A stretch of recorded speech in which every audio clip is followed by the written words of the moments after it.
Mukunda jewellery Hanamkonda ప్రారంభోత్సవ offer flat 20% VA December 14 నుండి 22 వరకు.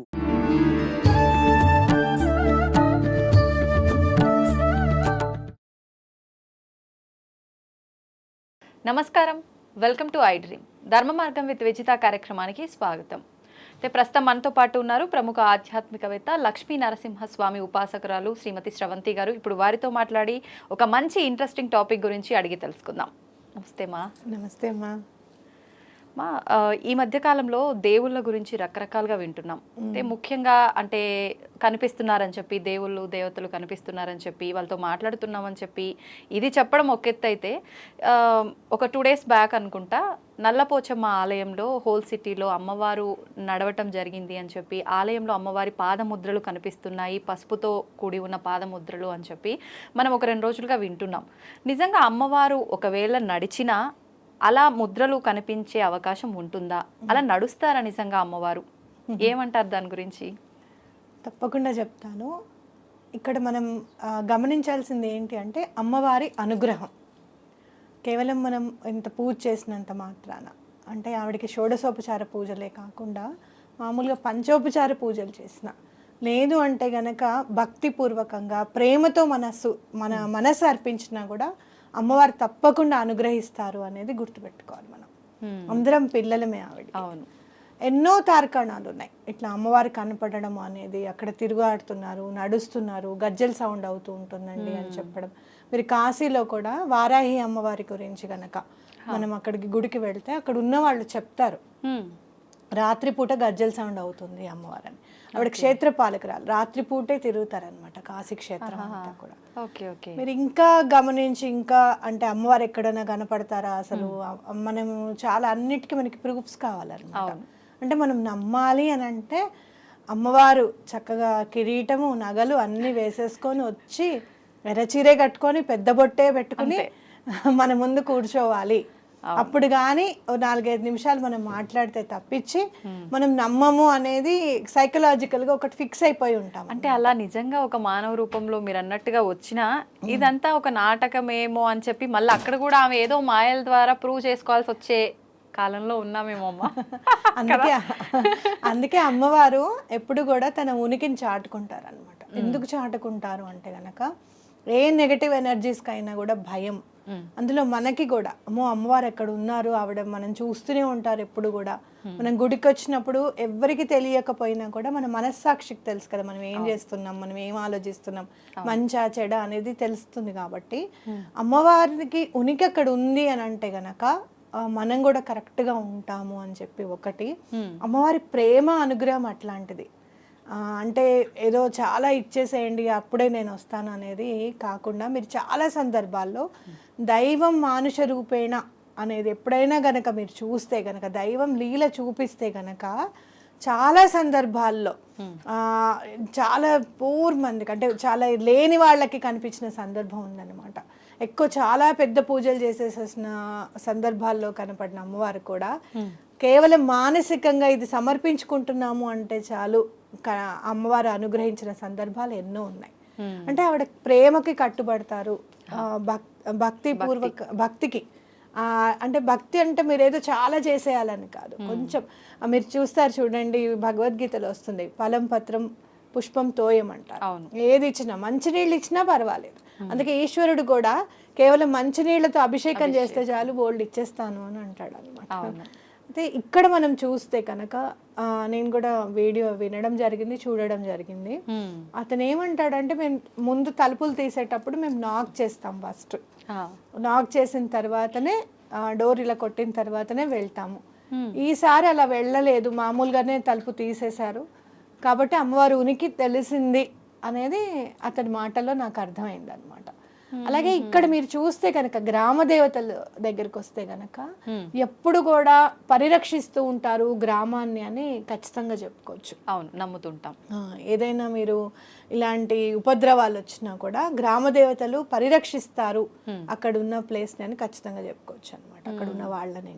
అయితే ఇప్పుడు ఇక్కడ చూస్తే గనక మనం ఒకటే పాదం కనిపిస్తోంది, ఇంకో పాదం కనిపించట్లేదని, లేదు ఇంకో పాదం కొంచెం అంటే అంత క్లియర్గా లేకుండా నార్మల్గా కనిపిస్తోందని చెప్పి రకరకాలుగా మాట్లాడుతున్నారు. ఇంకొక విషయం కూడా ఏంటంటే అసలు అమ్మవారు గర్భగుడిలో లేదు, ఆమె వెళ్ళిపోయినట్టు పాదముద్రలు కనిపిస్తున్నాయి. కాబట్టి ఇప్పుడు మనకు నిన్న ఈ మధ్యకాలంలో ఏదైతే ప్రళయాలు, భూకంపాలు ఇలాంటివి వచ్చాయో ఇలాంటివి రాబోతున్నాయేమో, అందుకని చెప్పి అమ్మవారు ఇలా ఒక సంకేతంగా చూపించారేమో, లేదు ఇప్పుడు గర్భగుడిలో అమ్మవారు అంటున్నారు. నిజంగా అలా సాధ్యపడుతుందంటారా? అమ్మవారు గర్భగుడిలో లేదు అనుకోవడం చాలా తప్పు. ఎందుకనంటే ఎప్పుడైతే అమ్మవారిని ప్రతిష్ఠిస్తారో, కొన్ని ఆలయాల్లో అయితే యంత్ర సహితంగా ప్రతిష్ఠింపజేస్తారు, కొన్ని ఆలయాల్లో మామూలుగా ప్రతిష్ఠ జరగచ్చు, మామూలుగా తీసుకొచ్చి పెట్టేసుకోవచ్చు. మీరు ఇంట్లో గణపతి పూజ చేసుకుంటారు కదా, గణపతిని మామూలుగా తీసుకొచ్చి పెట్టేసుకుంటాం కదా, అవునా కాదా? మరి 10 రోజులు అయిన తర్వాత నిమజ్జనం చేసేస్తాం, మరి గణపతి లేడా ఇంట్లో? ఉంటాడు. అసలు ఎక్కడైనా భగవంతుని లేని ప్లేస్ ఉంది అంటే ఎక్కడ? ఇక్కడ ఇది కూడా ఒక పాదం కనిపించిందంటే విష్ణుమూర్తి ఒక పాదం వేసిన తర్వాత ఇంకో పాదం పైకి ఎక్కడికో పెట్టారు. అవునా? అలా అంటే ఆ ఉపద్రవాన్ని ఆపడానికి ఆ పాదం అక్కడ ఉపద్రవం మీదే పెట్టారని ఎందుకు అనుకోకూడదు? అవును. ఎప్పుడైనా ఏది ఆలోచించినా పాజిటివ్గా ఆలోచించడం అనేది మనం నేర్చుకోవాలి. ఫస్ట్ నెగిటివ్గా ఆలోచించకూడదు. అందులో ఇక్కడ మీరు చూస్తే గనక గ్రామ దేవతల ఆలయాల్లో పసుపుని బండారు అంటారు అనమాట. అంటే ఏంటి అని అంటే పాజిటివిటీ మొత్తం దాంట్లో ఉంది అని మీరు అర్థం చేసుకోవాలి. అమ్మవారు పసుపు అంతా కూడా జల్లినట్టుగా ఉంది అని కూడా మనం చూసాం. అంటే ఏంటంటే ఆవిడకి చాలా సంతోషం వచ్చినప్పుడు అలా బయటకు వచ్చి ప్రకటిస్తారు అనేది గుర్తుపెట్టుకోవాలి. మీరు ఎప్పుడైనా ఢిల్లీ వెంకన్న కథ విన్నారా? వినలేదా? విజయవాడ కనకదుర్గమ్మ ఆవిడట ఒక సినిమా ఉందన్నమాట. ఆ సినిమాకి వెళ్ళారట ఆవిడ. ఆ సినిమా పేరు నేను మర్చిపోయాను, పాట ఒకటి గుర్తుంది నాకు, ఏరువాక వచ్చిందో అని చెప్పి ఒక పాట ఉంటుంది అనమాట రైతుల మీద. ఆ మూవీ అక్కడ రిక్షా అతను నుంచున్నాడు అనమాట సెకండ్ షో అయిపోయిన తర్వాత. అతని పేరు ఢిల్లీ వెంకన్న. అయితే ఆవిడ రిక్షా ఎక్కారు, అమ్మవారే రిక్షా ఎక్కారు. ఎక్కి ఎక్కడమ్మా అంటే కనకదుర్గమ్మ గుడి ఉంది కదా విజయవాడలో, అక్కడ దింపమని చెప్తారనమాట. చెప్పారు. అలా ఆయన ఎక్కించుకొని నడుపుతూ ఉంటాడు. అయితే ఆవిడ అడుగుతుందంట, ఏమయ్యా ఇక్కడ కనకదుర్గమ్మ తిరుగుతుంది, నడయాడుతుంది అని చెప్తుంటారు, మీకేం భయం వేదా అని అడిగారట. మాకెందుకమ్మా భయం, అమ్మలగన్నాయమ్మ ఆవిడే మాకు అండగా ఉన్నప్పుడు, ఆవిడే మాకు అండగా తిరగాడుతున్నప్పుడు మాకు ఇంకా భయమే ఉందమ్మా, మాకు భయం లేదు అని అన్నట్ట. అలా మాటల్లో వచ్చేసింది అనమాట. ఆలయం మెట్లెక్కే దారిలోకి వచ్చేసారు వాళ్ళు. అక్కడ ఆగిన తర్వాత ఇటు చూసి ఆవిడ మెట్లెక్కేస్తోందిట అమ్మవారు. అమ్మ నాకు డబ్బులు ఇవ్వకుండా వెళ్ళిపోతున్నావు ఏంటి అని అన్నట్ట. అంటే నీ తలపాగాలో పెట్టాను చూసుకో అని చెప్పిందట.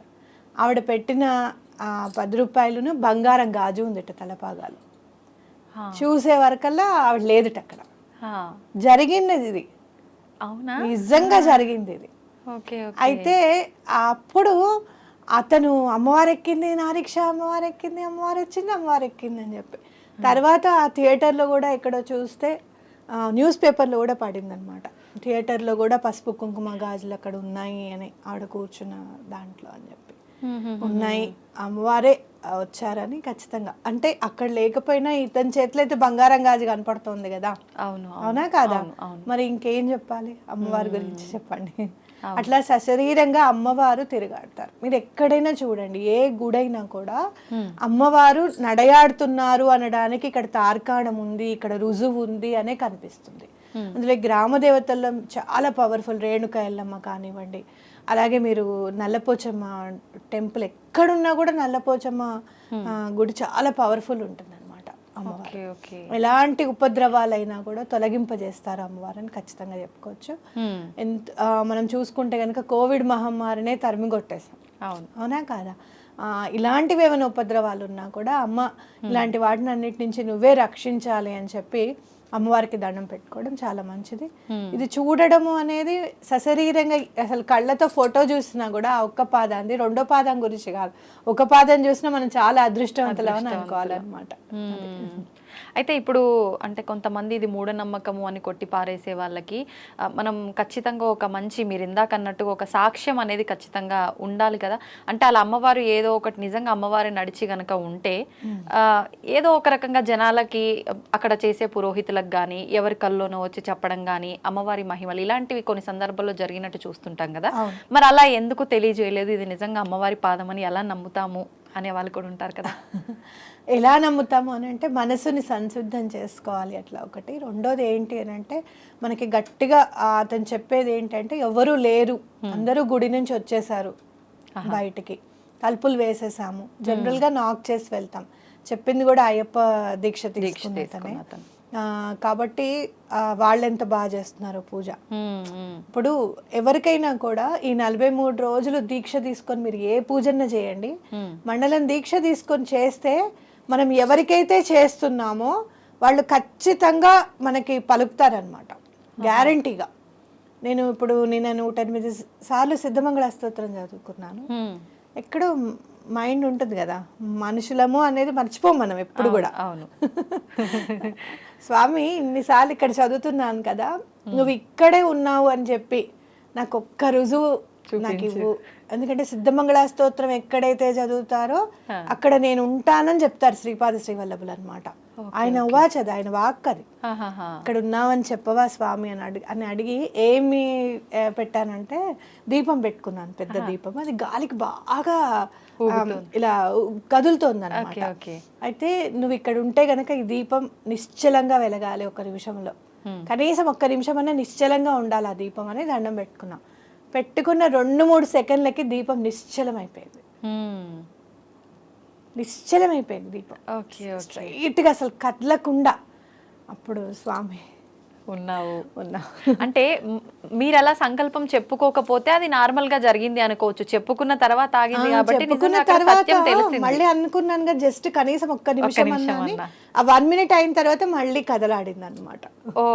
అంటే ఏంటంటే గాలిగా ఉంది, అటో ఇటో కాస్త ఫ్యాన్ గాలో తలుపులు తీసుకుంటామో ఏదో ఒకటి అవుతుంది కదా. ఆ నేచర్ ని ఆపరు స్వామి. స్వామి ఇక్కడ ఉన్నారు కదా, మీరు నిశ్చలంగా ఉండి. మీరు ఎన్నో తార్కాణాలు ఉన్నాయి అట్లా.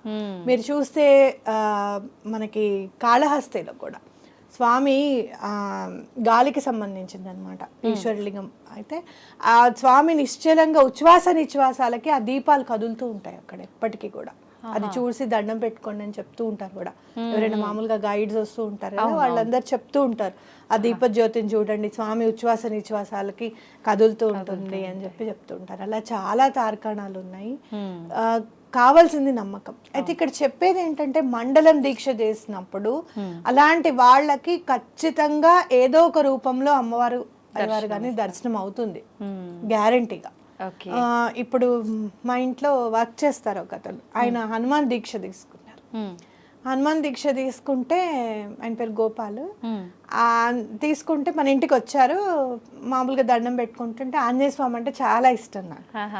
అయితే ఆంజనేయ స్వామి దీక్ష తీసుకున్నారా, చాలా గ్రేట్ అది ఇది అని అన్నాను. ఆయన ఫొటోస్ పంపిస్తే ఆ ఫొటోస్లో కింద నీడ ఆంజనేయ స్వామి నీడ ఉందన్నమాట. ఆంజనేయ స్వామిగా ఉండే నీడ అక్కడ. పక్క నుంచి ఎవరో ఇలా ఫోన్ పట్టుకున్నారు కానీ అక్కడ ఫేస్ మాత్రం ఆంజనేయ స్వామి నీడ కనపడింది. నేను అతనికి తర్వాత ఆయన మామూలుగా ఫొటోస్ పెట్టారు, మీరు చూసారా మీ ఫొటోస్ లో ఆంజనేయ స్వామి నీడ కనపడింది అని అంటే, మీకు బాగానే కనపడింది స్వామి అని అన్నారు. భగవంతుడు అతను కూడా 41 days దీక్ష తీసుకున్నారు. ఎక్కడైతే దీక్షగా తీసుకొని స్వామివారి పూజ చేస్తామో 100% మేము భౌతికంగా మానసికంగా మేము పెట్టలేకపోయామండి అని అన్నా కూడా అట్లీస్ట్ ఒక 50% 60% మన మైండ్ పెడతాం, కాన్సన్ట్రేషన్ చేస్తాం, డిసిప్లైన్డ్గా చేస్తాం. ఇవాళ పూజ చేసుకోవాలి, ఇవాళ పువ్వులు కంపల్సరీ కావాలి అని చెప్పి దానికి కట్టుబడిపోతాడు భగవంతుడు, తప్పకుండా కనిపిస్తాడు. అందుకే ఇందాక మీరు అన్నారు చూడండి, బ్రాహ్మణులకి పూజార్లకి కనబడలేదు కదా అని అంటే, మరి వీళ్ళ దీక్ష తీసుకున్నారు కాబట్టి వీళ్ళకి కనిపించి ఉండొచ్చు. ఓకే ఓకే, అంతేలేండి. అది కూడా చెప్పలేం మనం ఏం జరిగింది అక్కడ అనేది. బయటకు వచ్చింది ఒకలా ఉంటే అక్కడ జరిగింది ఎలా ఉందో స్వతహాగా అనుభవిస్తే తప్ప తెలియదు. అయితే మనం ఏ పూజ చేసినా ఏ శుభకార్యం చేసినా మొదటగా గణపతిని ఆరాధిస్తుంటాం. తొలి పూజ ఆయనకు చేసిన తర్వాతే మిగతా ఏ పనైనా మొదలు పెడుతుంటాం. ఇది ఒక నమ్మకంగా మనకు అలా అలవాటైపోయింది అంతే ఇంకా. అయితే ప్రత్యేకించి గణపతికి సంబంధించిన ఒక పూజా విధానాన్ని చేసే రోజు అనంటే ప్రతి ఒక్కరూ ప్రతి మాసంలో సంకటహర చతుర్థి అని చెప్పి భావిస్తూ ఉంటారు. అయితే ఆ రోజు ప్రత్యేకంగా గణపతిని ఏ రకంగా ఆరాధించాలి? ముఖ్యంగా మనకి ఇప్పుడు మార్గశిర మాసం, ధనుర్మాసం కూడా స్టార్ట్ అయిపోయింది. ధనుర్మాసంలో వచ్చింది సంకటహర చతుర్థి. మరి ప్రత్యేకమైన విధి విధానాలు ఏమైనా ఉంటాయా? తెలియజేయండి. తప్పకుండా చెప్తాను. మార్గశిర మాసమైన ధనుర్మాసమైనా కూడా ఆధ్యాత్మికంగా మనం కేవలం ఆధ్యాత్మిక ఆలోచనలతో ఉండడానికి అవకాశం ఉంటుంది. ఎందుకంటే ధనుర్మాసం అనేసరికి శూన్యమాసం అని చెప్పి ప్రత్యేకించి మన ఇంట్లో శుభకార్యాలు అవి ఇవి ఏం చేయరు, కానీ ఆధ్యాత్మికంగా అంటే పూజలు చేసుకోవడానికి కానివ్వండి, ఏదైనా మీరు పాశురాలు చదువుకోవడానికి కానివ్వండి, అసలు చదివి దాని అర్థం తెలుసుకోవడానికి ముగ్గులు అయితే చాలా బాగా వేస్తారు. అంటే మనం చూస్తే గనక ఈ నెలంతా కూడా సూర్యుడికి గమనాన్ని కొలమానంగా తీసుకొని ఈ నెల రోజులు మనము సూర్యుడికి కూడా కేటాయించినట్టు అవుతుంది అనమాట. అందుకే మీకు రథం ముగ్గు అవి వేస్తారు లాస్ట్ కి వచ్చేటప్పటికి, సంక్రాంతి అప్పటికి. ఎందుకని ప్రత్యేకించి ముగ్గులకు పెట్టింది పేరు? అది మనం ధనుర్మాసం చెప్పుకుంటాము. అయితే ఇక్కడ మనం చేసేది ఏంటి అని అంటే ఆకర్షణకి సంబంధించిందిగా తీసుకోవచ్చు అనమాట మార్గశిర మాసం. అంటే ఏంటి అని అంటే మీరు మార్గశిర మాసమే నేను అని కృష్ణ పరమాత్మ చెప్పారట. అంటే కృష్ణ పరమాత్మ అనగానే మీరు చూడంగానే మీరు చిన్న పిల్లవాడప్పుడు లడ్డు గోపాల్ని చూడండి, లేదు అంటే కనుక రాధాకృష్ణుల్ని చూడండి, లేదా కృష్ణుడు మీరు గురువాయూర్లో ఉంటాడు కృష్ణుడు, అలా చూడండి. ఇంత చిన్నగా ఉంటాడు మన ఉడిపి కృష్ణుడు. ఎక్కడ చూసినా మనం ఆకర్షింపబడతాం. స్వామి ఎంత బాగున్నారో, చక్కగా ఉన్నాడు కదా, మన ఇంట్లో పిల్లవాళ్ళలాగా మనం సంతోషపడిపోతూ ఉంటాం. అలా మనని ఎవరైనా సరే మన మాట వినాలి, మన పిల్లలు మన మాట వినాలి, మన భర్త కానీ భార్య కానీ వాళ్ళిద్దరిది ఒక మాట అయి ఉండాలి. అట్లాగే ఇంట్లో ఎక్కడ కూడా గొడవలు జరగకుండా ఉండాలి అని అంటే గనక ఈ రోజు మీరు త్రైలోక్య మోహన కవచం అని ఉంటుంది గణపతిది. త్రైలోక్య మోహన కవచం గణపతి అని కొట్టండి గూగుల్లో, తెలుగు అని కొడితే ఏ లాంగ్వేజ్ అంటే ఆ లాంగ్వేజ్ లో మీకు వచ్చేస్తుంది. త్రైలోక్య మోహన కవచం అనేది ఈ సంకటహర చతుర్థి నాడు గనక చదువుకుంటే ఆ రోజు మొదలుపెట్టి కనీసం 11 రోజులు కానీ 21 రోజులు కానీ లేదా 40 రోజులు చదువుతామని అనుకుంటే కనుక వరుసగా కేవలం ఆ ఒక్క రోజు చదివినా కూడా మీకు డిఫరెన్స్ తెలుస్తుంది. అంటే ఎలా మనం ఆకర్షింపబడతాం, మన మాట ఆకర్షింపబడాలి. మనం ఏదైనా చెప్పినప్పుడు పిల్లలు వినడం కానివ్వండి, ఇంట్లో వాళ్ళది ఒక మాట అవనివ్వడం కానివ్వండి, లేదు అంటే గనక ఒక్కొక్కసారి కొన్ని పనులు మాటల వల్ల ఆగిపోతూ ఉంటాయి. అంటే మనం ఏదైనా గట్టిగా మాట్లాడామనుకోండి, అవతల వాళ్ళకి కోపం వచ్చి ఆ పని చేయకుండా ఉంటారు. అవునా కదా? ఇంట్లో అయినా సరే సహజంగా జరుగుతూనే ఉంటాయి. అప్పుడు ఈ త్రైలోక్య మోహన కవచం గణపతిది గనక చదువుకుంటే చాలా మంచిది అని చెప్పుకోవచ్చు. అంటే మధ్యలో ఆగిపోయే పనులు, ఆటంకాలు జరిగే పనులకి ప్రత్యేకించి ఇది ఉపయోగపడుతుంది. సంకటహర చతుర్థి అంటేనే సంకటాలన్నీ కూడా నిర్మూలింపజేసేది, హరింపజేసేది.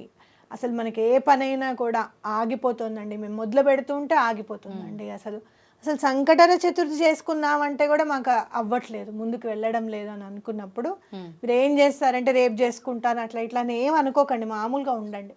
పొద్దున్న లేవంగానే తలంటి పోసేసుకొని దేవుడి దగ్గర కూర్చొని, నాయన ఇవాళ సంకటహర చతుర్థి, నేను దండం పెట్టుకుంటున్నాను, నేను ఇలా ఉపవాసం ఉంటాను, సాయంత్రం వరకు తినకుండా ఉంటాను అని చెప్పి త్రైలోక్య మోహన కవచం అనేది చదువుకోండి. సాయంత్రం చదువుకుంటే కూడా చాలా మంచిది. ఎన్నిసార్లు చదవాల్సి ఉంటుంది? ఒక్కసారి చదువుకోండి, ఒక్కసారి చదువుకోండి. లేదు ఎవరికైనా వీలు కుదురుతుంది అంటే ఒక 3 సార్లు చదువుకున్నా పర్వాలేదు. అయితే ఈ విధానాన్ని చాలా మంది వ్రతంలా కూడా ఆచరిస్తారని చెప్పి అంటుంటారు, అది ఎలా ఉంటుంది? వ్రతము అని అంటే సంకటహర చతుర్థి ఖచ్చితంగా సంవత్సరం పాటు చేయాల్సిందే. మీరు శ్రావణ మాసంలో చేసుకోవచ్చు, కార్తీక మాసంలో మొదలు పెట్టుకోవచ్చు. ఈ మార్గశిర మాసం మాత్రం చేసేసుకొని మీరు మళ్ళీ జనవరిలో కూడా చేసుకోండి. మొదలు పెడతాము అనేది మాఘమాసం నుంచి మొదలు పెడతాం కంటిన్యూగా అని అనుకోండి. అంటే ఏదన్నా పనులు అసలు టోటల్గా ఆగిపోయి అసలు పూజ చేయడానికి కూడా అవ్వట్లేదండి, మేము అనుకుంటే చాలు అవాంతరం వచ్చేస్తుందండి అని అనుకున్నప్పుడు కొన్ని సందర్భాలు ఎలా ఉంటాయో తెలుసా, పొద్దున్నే లేద్దాము ఇంకా పూజ చేసేసుకుందాం అన్నప్పుడు ఆ రోజు బోర్ పాడవుతుంది. వాడు రావాలి, బాగు చేయాలి, నీళ్లు రావాలి, ఇదంతా వీటిల్లోనే ఉండిపోతాం. అట్లాంటి సందర్భాలు ఎవరో ఒకళ్ళకి ఎదురవుతూనే ఉంటాయి. కాబట్టి మీరు ఏం చేస్తారు అని అంటే, అలాంటి ఆటంకాలు ఏదైనా పనులలో మీకు అవుతున్నాయి అంటే కనుక, అసలు కదలట్లేదు ఆ పని అంటే కనుక, కేవలం మాటలతోనే ఆగిపోయింది, ఈగోయిస్టిక్గా అవ్వాల్సి వస్తుంది అంటే వాళ్ళు చేస్తారని మనం ఊరుకొని, మనం మొదలు పెడతాంలే అని వాళ్ళు ఊరుకొని, ఇప్పుడు కొన్ని సంబంధాలు ఉంటాయి, వాళ్ళు వచ్చి మమ్మల్ని అడగచ్చుగా మేము కాదంటాము అని అంటారు. అవును, మనం వెళ్ళి అడిగితే ఎలా ఉంటుందో, అసలు ఏమంటారో అని అనిపిస్తూ ఉంటుంది, అవునా కదా? అలాంటి సందర్భాలు కూడా స్వామి నిర్మూలింపజేస్తారు. అంటే ఇక్కడ త్రైలోక్య మోహన కవచం గనక సంకటహర చతుర్థి నాడు చదివితే గనక ఎట్లాంటి అవతల వాళ్ళకి మన మీద ఏహభావం ఉన్నా, కోపం ఉన్నా, ద్వేషం ఉన్నా కూడా అవన్నీ కూడా సమసిపోతాయని ఖచ్చితంగా చెప్పుకోవచ్చు. అయితే విధి విధానాలు అయితే మనకు అందరికీ తెలిసిందే. ఉపవాసం ఉండాలి, సాయంత్రం పూట పూజ చేసుకోవాలి, సాయంత్రం ఎప్పుడైతే చంద్రోదయం అవుతుందో అప్పుడే మనం పారణ చేయాలంటే తినాలి, ఆ టైంలోనే తినాలి అని చెప్పి అందరికీ తెలుసు. అయితే ఆ రోజంతా అన్నం ముట్టుకోకుండా టిఫిన్ మీద ఉంటే చాలా మంచిది. అంటే మనం చంద్రోదయం తర్వాత కూడా ఏదైనా టిఫిన్ లాంటిది తింటే మంచిది, భోజనం తినకుండా అన్నమాట. లేదు అలా కాదండి మాకు కుదరదు అన్నప్పుడు భోజనం చేసినా ఏం పర్వాలేదు. ఒకవేళ ఏమన్నా అంటే మందులు వేసుకుంటే కానీ ముందుకెళ్ళలేము అండి, తప్పనిసరి మందులు అయితే వాడాలి అని చెప్పి అనుకుంటే గనక అన్నం తినకుండా ఉండి పూజ చేసుకుంటే చాలా మంచిది. అలాగే సంకటహర చతుర్థి నాడు బెల్లం నైవేద్యం పెడితే చాలా మంచిది. బెల్లం ఎప్పుడు పెట్టినా ఒకటి కాకుండా రెండోది కూడా పెట్టండి.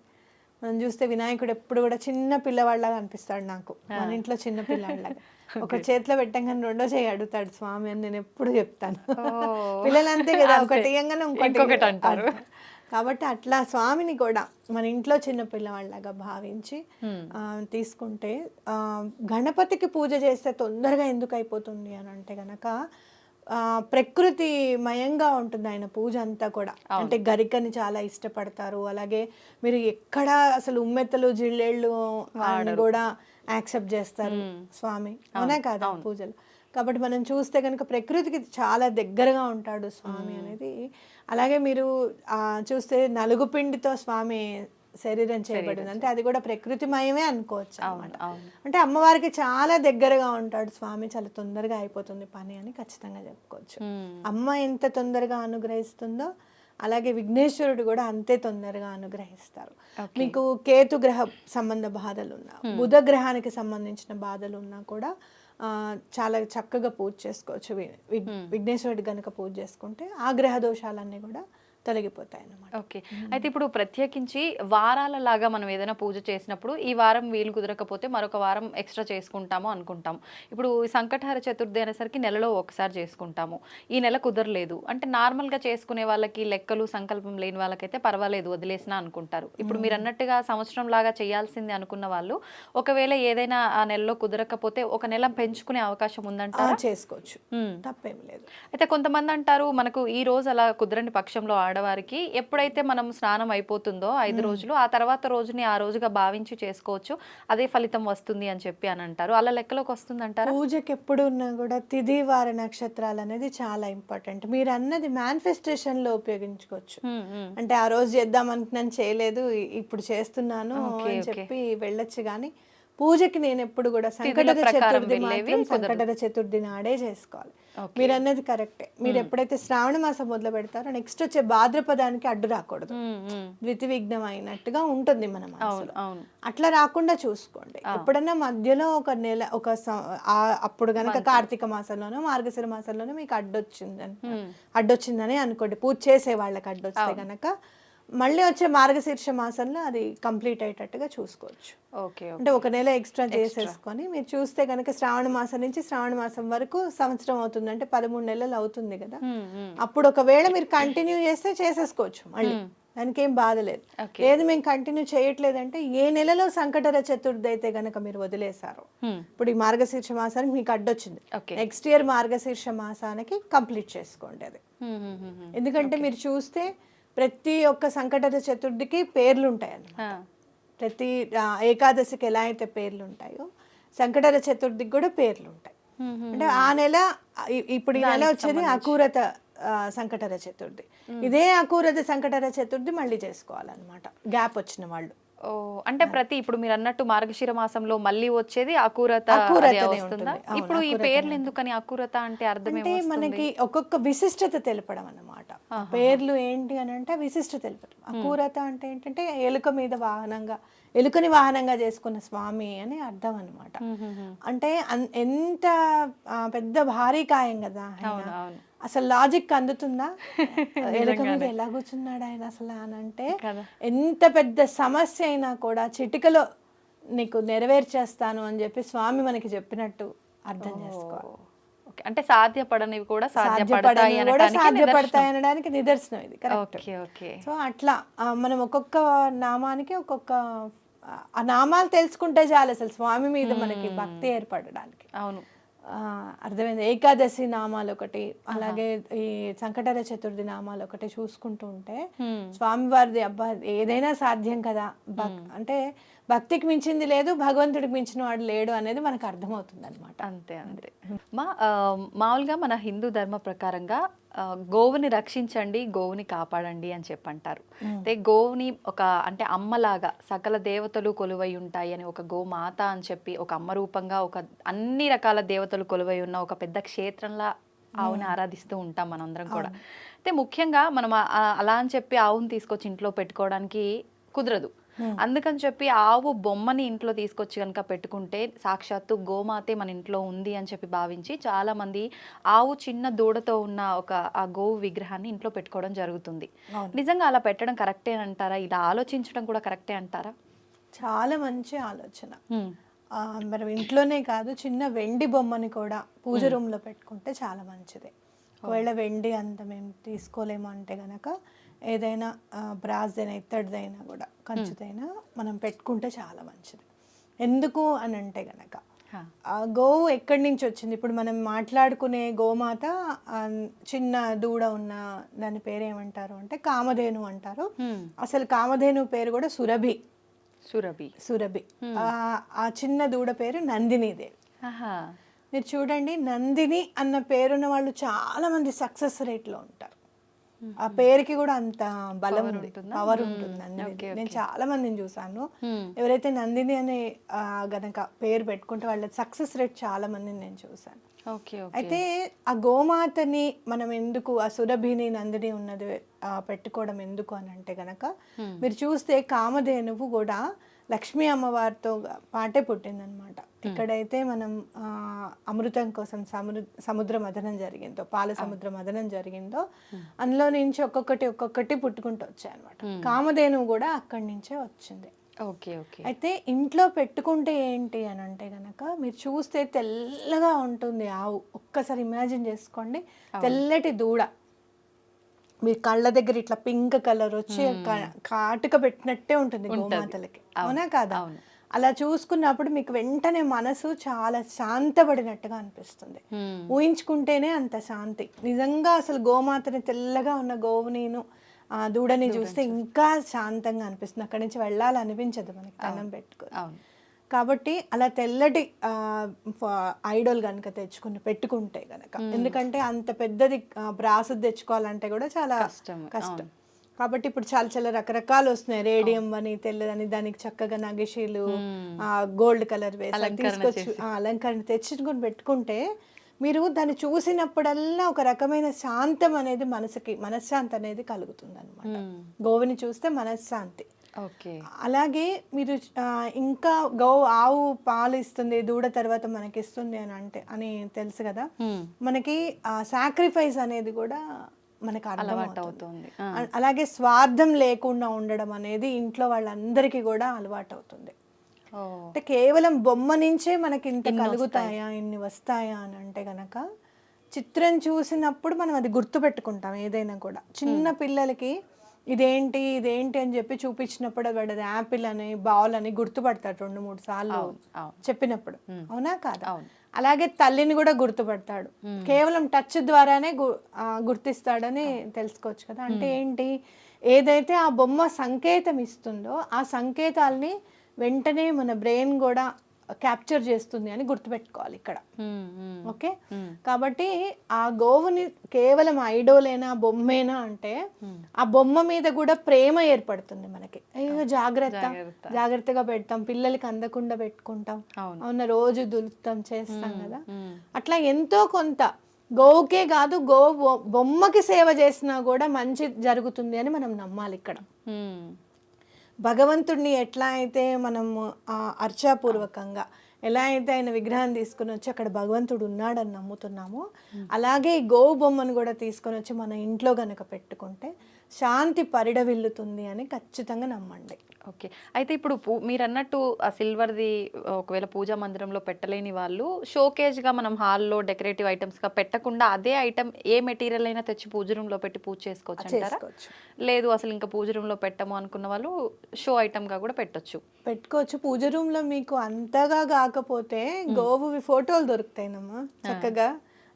మీరు ఇంపార్టెంట్ దేవతలు అందరివి కూడా, లక్ష్మీ అమ్మవారు, బ్రహ్మ విష్ణు మహేశ్వర్లు అందరివి కూడా ఎక్కడెక్కడ ఉంటారో అన్ని ఉండి గోమాత ఫోటో కూడా ఉంటుంది అన్నమాట. అది తెచ్చుకుని పెట్టుకున్నా సరిపోతుంది, చాలా బాగా కలిసి వస్తుంది.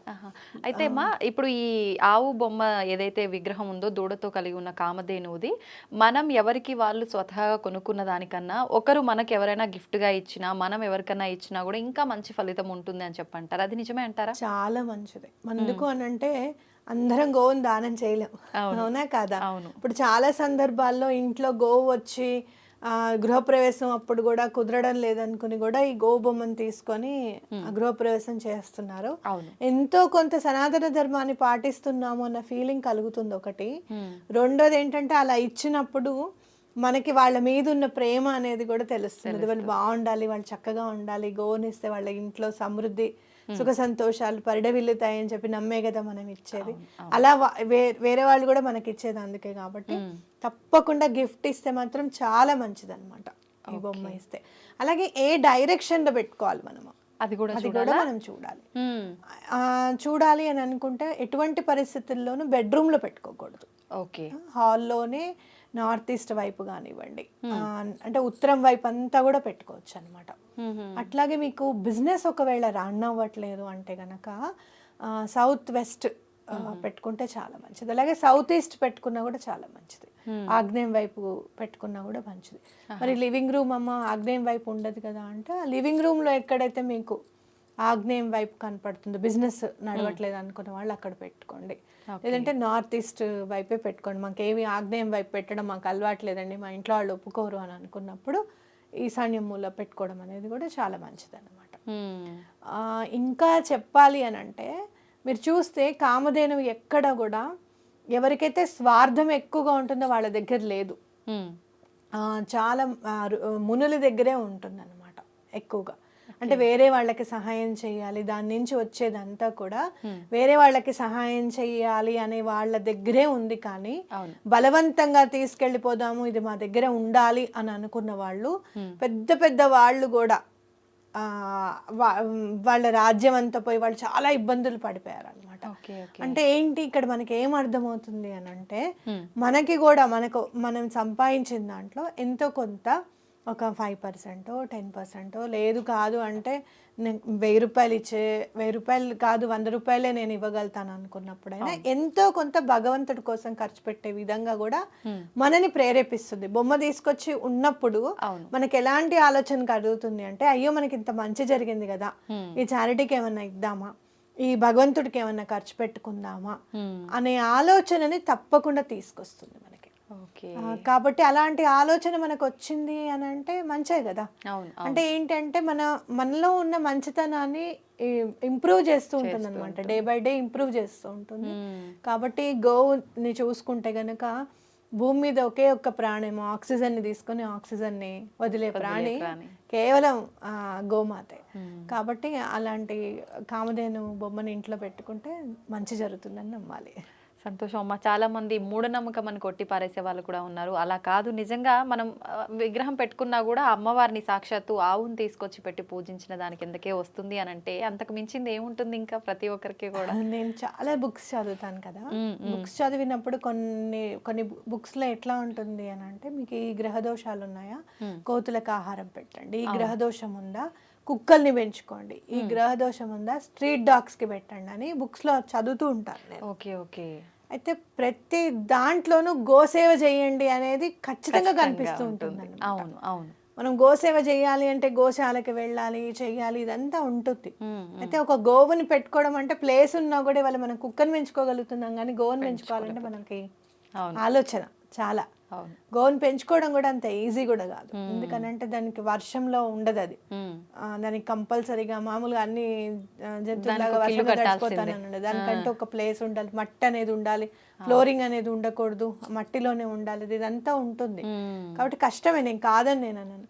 అలాంటప్పుడు ఒక్కసారి బొమ్మను తెచ్చుకుని పెట్టుకుంటే అది మూఢనమ్మకమా లేకపోతే నిజంగా ఏదో పవర్ ఉందా అనేది తెలిసి వస్తుంది మనకి. ఆ డిఫరెన్స్ అనేది విత్ ఇన్ 1 or 2 months లోనే తెలిసిపోతుంది.